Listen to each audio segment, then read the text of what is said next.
Yes, hii ni kwa wale wote ambao hawapo kwenye mahusiano lakini vile wanatamani sana kuingia kwenye mahusiano.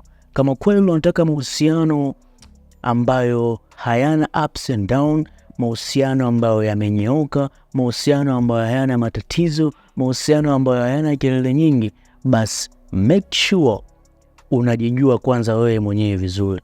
Make sure you know yourself before ujaingia kwenye mahusiano, before uanzishe relationship na mtu mwingine. Kwa sababu gani nakwambia lazima ujijue wewe mwenyewe. Ukijijua wewe mwenyewe itakusaidia kuweza kujijua wewe ni mtu wa namna gani, kujijua kwamba wewe unapendelea kitu gani, kujijua kwamba wewe upendi nini, kujijua kwamba mimi ni mtu wa fulani ambaye nikifanyiwa kitu fulani huwa nakwazika. Sasa uwezi kwenda kuanzisha mapenzi na mtu mwingine na ukampa mapenzi mtu mwingine as if wewe mwenyewe upo sawa wakati wewe mwenyewe haujijui. Kwa hiyo make sure unajijua wewe mwenyewe.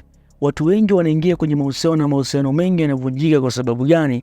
Watu hawajijui. Watu wanaenda kuanzisha mahusiano, yeye mwenyewe hajijui ni mtu wa namna gani, yeye hajui anapenda nini, yeye hajui anapendelea nini, yeye hajui anakwazika na vitu gani, anaenda kwenye mahusiano. Sasa ukishaingia kwenye mahusiano unakutana vile vitu ambavyo wewe ulikuwa uvipendi, ndio unakuja unavinjulia humo. Kwa hiyo ukijijua vizuri itakusaidia hata kama ukishaingia kwenye mahusiano utamwambia wewe mwenzako, bwana, mimi ni mtu wa namna fulani.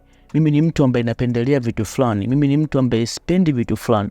Mimi ni mtu ambaye ukinifanyia hivi nitakwazika.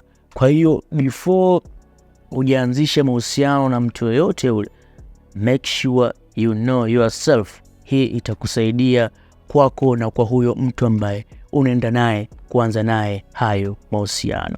Leo tuna slow tu kwa sababu tunaongea about love, na love siku zote haitaki makelele. Lifelines Podcast, we talk about life.